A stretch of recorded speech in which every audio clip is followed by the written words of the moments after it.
guys, and welcome back to Blues Fans TV for my live review of Chelsea 0, Southampton 2. And what did I tell you guys? What did I tell you in my preview? Don't use 3-4-3 against Southampton or a team like Southampton. And what happens? We play 3-4-3 against Southampton and we're fucking awful. Fucking awful. And before any one of you dares to come at me telling me, but we played 4-3-3 second half. And what? We're shit at scoring goals as it fucking is. We're shit at it as it is. So the fact that we made it so much worse for ourselves by playing 3-4-3, go then 1-0 down, when we're, like I say, awful at scoring goals in the first place, and then you just expect a system change to solve every problem, even when we can't score in any system. Like, we're just not good enough to score against a deep defending team when we're 1-0 down to save our lives. Like, we're just not good enough to do it. It doesn't matter which system we're playing. We could be playing 1-10, you know? 10 strikers and 1 defender, and we still wouldn't score a fucking goal. Like, it doesn't make a difference.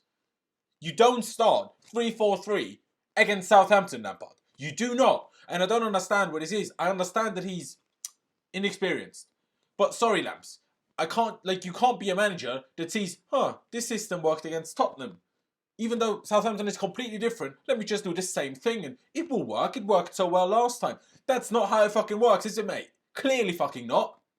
And I'm fucking fuming today. Sorry for all the swearing, but you know what I mean? Pissed off. Like, what on earth was that? I see the lineup and I'm just confused. I'm just confused. And people tell me he's fucking rotating. He didn't even rotate properly. Like, not even that he got right. Do you know what I mean? Like, today's on Lampard. You know, we can talk about a lot of players were fucking awful today. Almost all of them, bar 1 or 2, were awful. But what do you expect them to do in an awful formation that makes it tricky for pretty much every other player except their centre-back 3? Makes it much more difficult for all of them except those 3 and the goalkeeper. For all the other players in the entire team, it's more difficult to play in the 3-4-3. Like, it's ridiculous. It is ridiculous. You know, let's talk through that lineup. Of course, if you're new to Blues Fans TV, please be sure to subscribe. That'd be massively appreciated. Drop a like if you're, well, just if you're here. If you're I don't know. Just drop a like, please. Thank you. Make sure you smash the notification bell button so you get notified whenever we do upload a video. But let's talk about the lineup. Like I say, 3-4-3, of course, kept and goal. Same back 3 as we had against Spurs. Of Riddick on the right, Zuma in the middle, and Tomori as the left centre-back. The 2 wing-backs of Emerson this time rather than Marcos Alonso. And Azpilicueta again at right wing-back, who, by the way, clearly isn't fully fit. Azpilicueta barely sprinted in the second half because his hamstring is a problem, clearly. I mean, Lampard said usually doesn't come off in games. He came off against Spurs. He said on a Christmas Eve day that Lampard said that Azpi had a hamstring problem and he would have to be assessed when he would even be able to play. He had to play because Reece James has an ankle issue. It was a little bit precautionary not to play him, not to use him, but he has an ankle problem. Clearly, Azpilicueta had to play anyway, and he was scared to sprint, or it hurt him to sprint because of his hamstring. So that is all fucking great then, isn't it? All fucking beautiful. So that's why I'm not going to go in on Azpi today, because to me, he just wasn't fit, because he was awful. He was so bad, so slow and out of position all the time. But if your hamstring's sore, and you can barely run properly, then I'm not having a go at you. Midfield 2 of course, Jorginho and N'Golo Kante, because Kovacic was suspended. Well, should have been Mason Mount there, but he didn't even start on the wing like he did at Spurs. Not even that we did. Willian kept his place. Tammy Abraham kept his place. And then Hudson-Odoi starts. Hudson-Odoi. Like, that's exactly why I said it in my preview yesterday.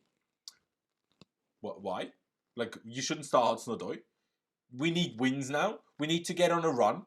And the Spurs win would have been a great start to get on a run. So we need to start our very, very best players. Don't give a fuck about rotation. We need to start our very best players to get the very best result against Southampton. Then we can still play the same players against Arsenal and against Brighton when we ideally are on the run already, having won those 3 games in a row. Whether it would have worked out that way, I don't know. But, you know, in the first place, he should have just not started Hudson-Odoi.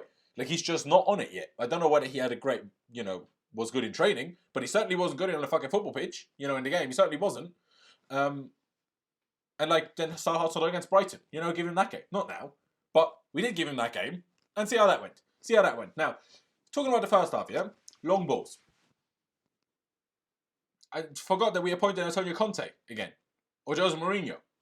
I don't know where. We just played one long ball after the other. Long ball, long ball, long ball. No, we did was hoping for Tammy Abraham to be able to somehow shield it, you know, control it, chest it down, head it down to one of Hudson-Odoi or Willian. That was our only hope. That was the only thing we did. Oh, and cross switch plays by the 2 wide centre backs to the wing backs on the other side, which barely ever work. Both Tomori was a little bit better. But Rudiger and Zuma always hit them out of play every single time. And when Hudson-Odoi did them, he always found Aspie or Willian on the other side.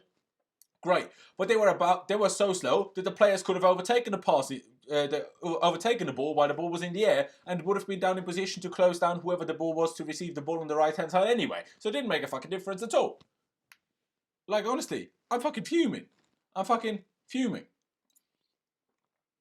Keep on going. That's all we did in the first half. That is all we did. Long ball, long ball, long ball, long ball. We had one moment where we did a little bit better. One single moment where Hudson-Odoi had a shot from outside the box that took a deflection and, went wide. That was the only moment we had. Apparently we had a shot on target in the first half. I don't remember it. If it was a shot on target, it was the lamest shot on target in the first half. Basically, for the entire first 45 minutes, we didn't have a single chance to score. At home to Southampton, who were 3 points above the relegation zone before this game, we didn't create a single chance for the whole first half. And you're telling me the system is good to use against these teams? Are you fucking serious? No, it isn't. And I don't understand why I know, but Frank Lampard doesn't know. Like, I can't comprehend it. And of course it's easier being here, sat in front of a camera than being the actual manager. But still, it was so obvious to me that just wouldn't work against Southampton. It just wouldn't. We made it so easy for them. And then, obviously, to make things worse, we also conceded on the 31st minute through Michael, however you pronounce his first name, Michael Obafemi, with just shocking defending, really. Like, just shocking defending. Tomori all over the shop, Zuma all over the shop. Rudiger not pushed over close enough. Aspie out and nowhere to be seen to allow Rudiger to push over. And then a great finish. Poor defending and then a great finish. What can you say? It is what it is. And at that point, honestly, I said to my girlfriend, I put it on Twitter, yeah, this is done. Actually, my girlfriend said it to me. It's over now. We're not scoring. And I put it in the group chat as well. Spurs earlier went 1-0 down against Brighton. I thought, they're probably still going to win this, aren't they? Even though I didn't watch the game until late in the second half. I said, they're probably still going to win this, aren't they? We go 1-0 down at home to Southampton. I'm like, okay, we've lost. And we did lose, didn't we now? Like, we did lose, right? It's a piss take. It's a fucking piss take. Then we go into the second half and we make a change. Thankfully, we did make a change. Fair play to them. He did make a change at half time. It's not all bad. Well, it is all bad, but he did that right. Brought Mason Mount on for Kurt Zuma, which was good. Mason Mount today is the only player that can go home and have his head held high. The only player in that team that can actually go home and be accepting of his own performance. The only single one. And we had one chance early in the second half when Mount did really, really well to play Tammy through. Tammy took, first of all, a bit of a heavy touch and then tried to blast it from a tight angle into the near post, into the kind of the roof of the net. And he put it into the side netting. Okay. He's a 21, 22-year-old striker that has had a good season, but he's not the finished article yet. Yeah, Aguero probably scores it. Yeah, Suarez probably scores it. Yeah, maybe Vardy scores it. Yeah, maybe Kane scores it. I can't go out and expect Tammy Abraham to score that. I think the idea that he went for is correct, hence why I'm not criticizing I should put it on target. No, he has to go for the laces with that, and he has to go high with that, because otherwise there's no chance of beating the keeper from that angle. So, and then it's very easy to just slice it a little bit and then you go into the side heading. So I can accept that. I can understand that. But by the way, guys, let me just clear it up. Lampard in. There's no point in taking Frank Lampard. Like, are you dumb? If you think Lampard out, sorry, but I'm struggling with you. Struggling to have a conversation about football with you right now because I'm like, there's no point. First of all, there's no other managers available. Secondly, that doesn't help anything. Thirdly, we knew this was a season of transition. Yeah, we didn't know we'd lose at home to West Ham. We lose at home. Did we lose to West Ham? Yeah. We'd scrape a win against Aston Villa. We'd lose away to Everton, who were in the relegation zone, and just sacked their manager, although sacking their manager probably made it more difficult. Or that we'd lose to Bournemouth. Or that we'd lose to Southampton. Like, I don't even remember the last time we won a game at home. Lille, yeah, but other than that, okay, Villa. But before that, before Lille and Villa, when was the last game we won a game at home? Fucking horrendous. Fucking horrendous. Honestly, guys, honestly. And like I said, we make that change. And Hudson-Odoi was shocking. And in the 50th minute, I tweet, if Pulisic doesn't come on for Hudson-Odoi soon, I'm going to be fuming. It takes Lampard, let me just check to be safe. It takes him until the 67th minute. There was only 20 minutes to go, lads, basically, 25 minutes. Until he actually makes another substitution. When we did nothing except that first Tammy Abraham chance in the second half. Other than that, fuck all. Absolutely fuck all. We had a little bit more, few more moments. We managed to get in and around the box, which we did better than in the first half. Surprise, surprise, we have an extra midfielder, so obviously that's going to happen. But it wasn't anywhere near enough. And we still don't make a change. I mean, Hudson-Odoi looks slow. He looks weak. He gets shoved off the ball like he's a fucking toothpick. You know, literally. Someone touches him, he just flies off like a little bird. It's ridiculous. It's ridiculous. And I'm not having a go at him necessarily because I know he's coming back from a really long and really tough injury. But that's why you don't start him when you need to win the game. That's just why you don't start him. It's as simple as that. Bloody hell. And the whole... It's just like, I don't understand it. I don't understand why he would wait for that long. And then we managed to go 2-0 down in the 73rd minute through Nathan Redmond, who actually had a big chance only a few minutes before that, which Kepa did well to save. Southampton played their way through on the left nicely. I think it was between Jorginho and Emerson. Might have been between Pulisic and Emerson. Can't remember off the top of my head, in all honesty. They played their way through on the left. Tomori pushed out, got beaten as well. And then Kante comes in, and actually it wasn't an assist by a Southampton player. Kante comes in, tries to somehow clear the ball. What does he do? Gets his foot in and plays it straight to Nathan Redmond, who kind of just chips it over Kepa, who came out flying. Don't know why Kepa came out flying there. I don't understand. That goal is also on Kepa. No one's going to tell me I'll Kepa out because of that goal, but he should do better there as well. And that doesn't mean he will save it, but he shouldn't come out flying like that. Okay, you misjudged it. It should happen. You know, I get it. But he shouldn't have come out flying like that in that situation. He shouldn't have. But Kante's really annoying me. He had 3 moments like that in the first half where he just runs in with a way too heavy touch, loses the ball. One time he just clears it when he was barely under any pressure instead of finding a pass. And then in the second half, he just runs in and just pokes it to an opponent's player. I'm like, yeah, sometimes it's just unlucky, but he wasn't even like under big pressure. He came storming in and swung his foot at it, and that put it to Nathan Redmond. I'm like, okay, maybe he got a little bit less on it than he hoped, and he tried to just clear it for a corner. I understand, or a throw-in. But it just shouldn't happen like that. And also, Kante commits way more fouls than I think I've ever seen him do before. Like, he was always so acute and managed to steal the ball off the opponent without fouling them. Or even when he didn't manage to get the ball, he managed to like put them off balance for a teammate to win the ball back without fouling. You know what I mean?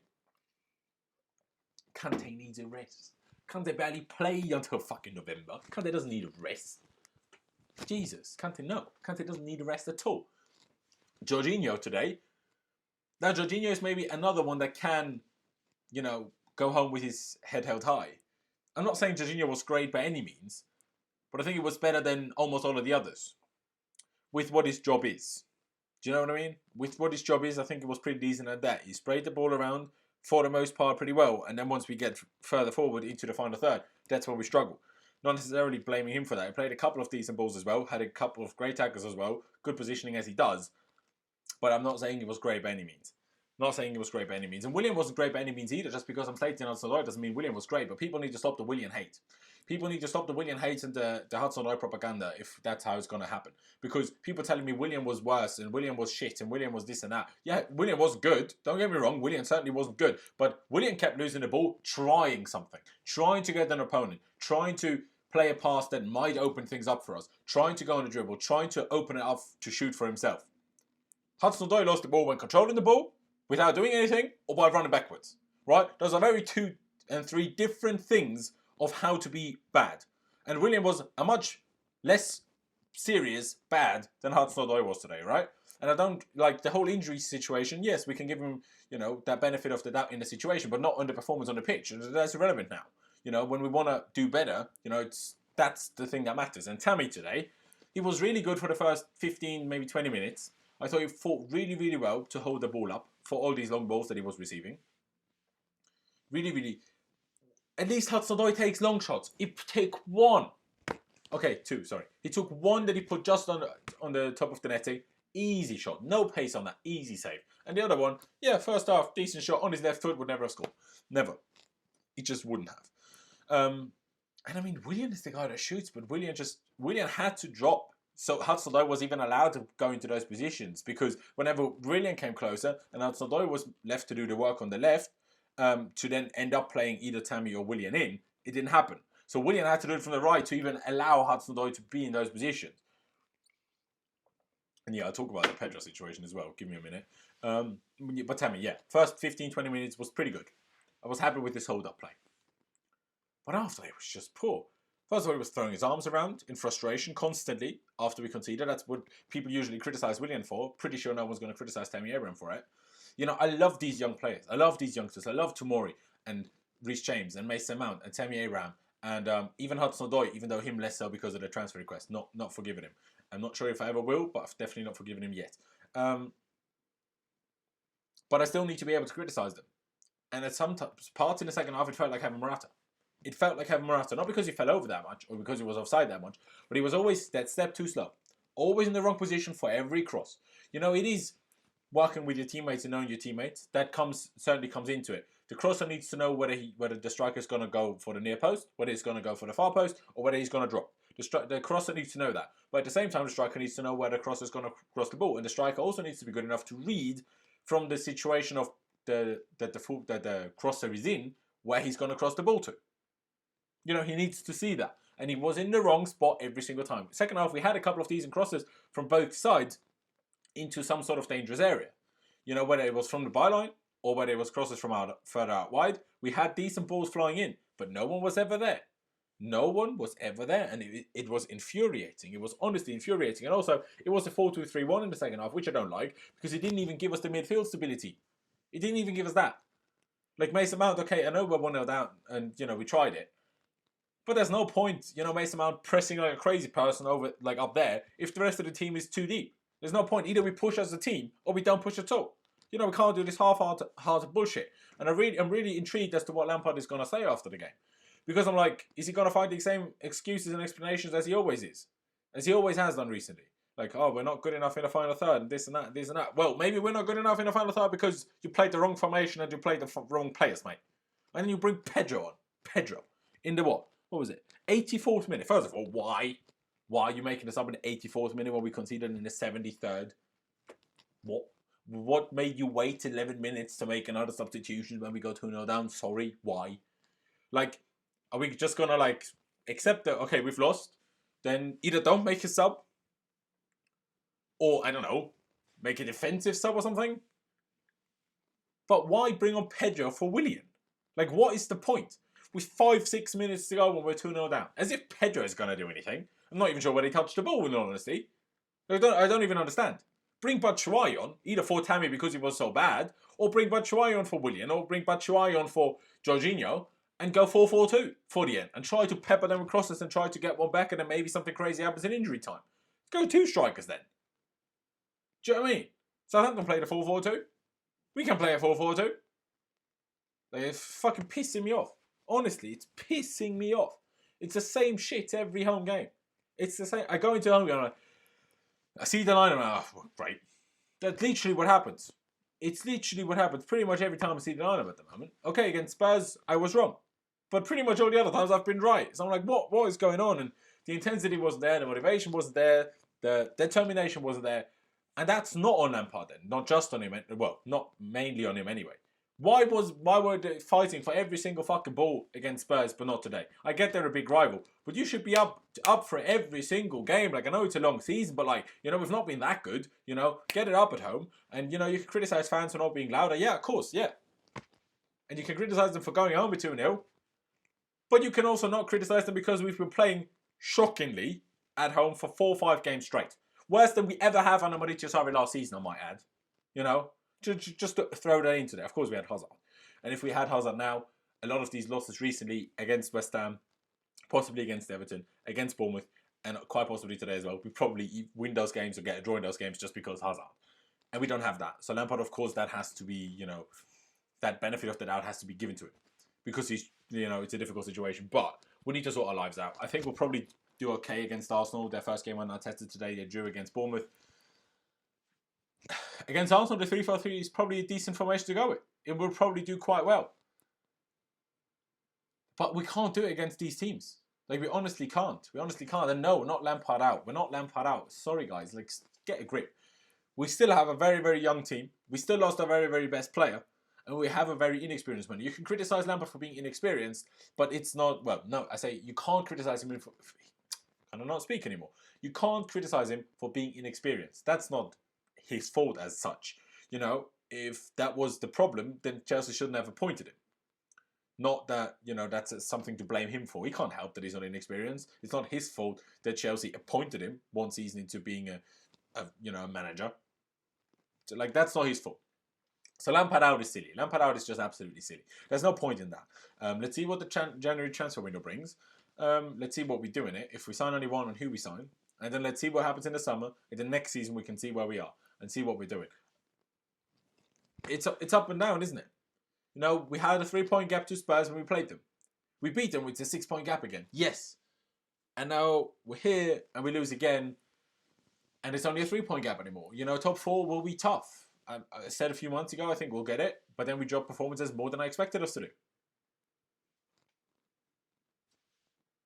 I didn't think we dropped performances that badly, but we did. And it's a difficult one. It's really, really difficult for me, for Lampard, for the fans, because we wanna be behind Lampard. We really do. But we need a little bit more. We need more. We need more adaptability. We need more. Well, I say adaptability. He was adaptable in the sense of he changed it up against Spurs, it worked. Then he wasn't being adaptable as in thinking, oh, it worked against Spurs, let me do it again. Then he did change it at half time, but that was just too little too late. And then that Pulisic Hudson-Odoi sub was way too late as well. So he does the right things at times, but just too slow, and then it's too late. I'm going to get to a couple of messages that you guys put in the chat. Like I said earlier already, if you haven't already, please be sure to subscribe to Blues Fans TV and drop a like. That'd be massively appreciated. But please do that. Get to a couple of things that you guys put in the chat. Sancho will be another Odoi. I mean, except that Sancho has actually proven himself in the Bundesliga and the Champions League, unlike Hudson-Odoi. Odoi is bang average. Should have let him go to Bayern. I mean, bang average is harsh because, like I say, he was out for 6-7 months with a Achilles problem. The weird thing just is that he came back initially and was good. Not incredible, but he was good when he initially came back from that injury. Then he picked up a hamstring injury. Hasn't really been in the team for a month or so now. And he's just been poor since then. So it's a bit strange. Odoi needs to be benched. Well, yeah, he won't play next week, trust me. Under Frank Lampard, more and more bad record Chelsea are setting in Stamford Bridge. Yeah, it's tough. It's tough. Must buy Isco, Ziyech, Sancho, Ake, Chilwell. Isco, I don't agree with. Like, people say Willian's not good enough. Have you seen Isco's record in La Liga? The guy hasn't scored since March. Right? And he plays for one of the 2 best teams in the fucking country. Do you know what I mean? Like, get in a bit with Isco. One Hudson-Odoi. Ruben Loftus-Cheek, who we need and who I want. But we need to wait until he's back from injury. And once he is, bitch, batch, boom, bang, we'll be a whole lot better. But until then, we just have to get through it. We need bigger players. More physicality. Disagree. Bring back Boga. Possible. Tammy is soft. Don't think soft is the right word. We need Ziyech. Well, Ziyech doesn't have a right foot. He has a wonderful left foot, but he doesn't have a right foot. So as soon as he plays against a good defender, and you know it's different in the Champions League when people aren't used to playing against someone. So it would probably be good for. First, he will take time to get used to it. Then his second half run of games, he will be decent. And then next time round, defenders will know how to play against him for the most part and just force him on his right all the time, and nothing will happen. Sadly. We needed Cover and James today. Do you agree? Well, Cover was suspended and James was injured. But to be honest, if we played a 3-4-3, I don't think those 2 playing would have made a single difference, honestly. How are we paying Hudson-Odoi £120 a week based on his performance? Again, it has to, like, how did we pay Hazard 300,000 when he was injured? Because he was injured. You know, Hudson-Odoi, I know he's back, but he still came back from a very bad injury. Alonso has to be in the team when it's via the back. No. But I will say that one, though. I will say that one. Actually, I never went through the team. I do apologize. Emerson is pissing me off. You guys know that I much prefer Emerson over Alonso, but I don't think Emerson has played a good cross in about 2 months from open play. He's hit a couple of good corners and free kicks. But that is ridiculous, Emerson. He's a much better player to have when you're in the lead because he's so much better on the ball. And he won't lose the ball. But when it's coming to attacking and when we need a goal, Emerson is fucking awful. Aspie, again, I'm not going to criticize him today because his hamstring just wasn't right. Trust me, it just wasn't right. Tomori had good moments, but fucked it up for the first goal. Zuma fucked it up for the first goal and then was subbed off at half time. Ridiger had good and bad moments, but obviously he also struggled with Aspie not being fully fit in the second half. And also Ridiger isn't fully fit yet either, and I'm also going to give him that benefit like Hudson-Odoi come back from a tough injury. Kante wasn't happy with him today. Jorginho was okay. Hudson-Odoi, worst player that we had. Willian, also bad. Tammy, also bad, except first 15-20 minutes. But yeah, guys, I'm going to leave it there. No, I don't agree that we need bigger players. Do you think Pulisic should have started? Yes, of course I do. Of course I do. Emerson out, bang average player, should be playing in the Championship. Yeah, I mean, clearly not in the Championship. Clearly, Alonso should be out and Emerson should be the backup, but we needed a better left back. I agree. We need Werner in Chelsea. Werner, I wouldn't mind him if that buyout clause that is being rumoured and spoken about is legit. I'll take it. Do you know what I mean? But I guess we'll have to wait and see. Guys, I'm going to leave it there. I've been going for 25 minutes already. I'm fuming. I'm absolutely fuming. Like, honestly, I'm livid. Absolutely livid today. It's really depressing. You know, all these home games, I'm like, we're playing against these lesser teams. Like, do you know how many previews I've done this year? Saying they have 15 points from 15 games, 17 points from 17 games, 18 points from 18 games. And every single time we've dropped points against them. Like, fuck off. Sort yourselves out. But then we beat Spurs. I didn't expect us to beat Spurs. At least we beat Spurs, I guess. At least we beat Spurs, you know, so that I was a little bit happier, at least over Christmas. But now, Merry fucking Christmas. Happy Boxing Day. Jesus. Guys, I'm going to leave it there. Thank you guys for watching. Up to Chelsea. It's upwards and onwards. Of course it is. It always has to be upwards and onwards. Subscribe to Blues Fans TV if you haven't already. Click the notification bell button. Drop a like. Like I said, thank you guys for watching. Up to Chelsea. Upwards and onwards. And I'll see you when I see you.